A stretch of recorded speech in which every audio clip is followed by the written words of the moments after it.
Hello everyone! Magandang tanghali po. Mangunguha po kami ng mangga sa kapitbahay. Sali, punta ka na dito. Hindi mo na yan kailangan. May panungkit dito. Ito.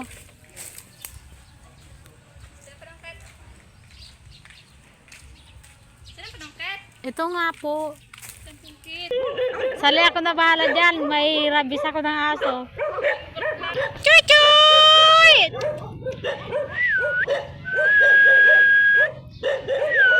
Chuchoy! Chuchoy! Kapag gumagalaw na yung buntot ng aso, ibig sabihin, mabait na yun. Mangga sana. Mangga sana. Aso na pala. Sali, malaglag ka. Malaglag ka. Ingat, ingat. Iba talaga pag may laing tuko. Iba talaga pag may laing tuko, no?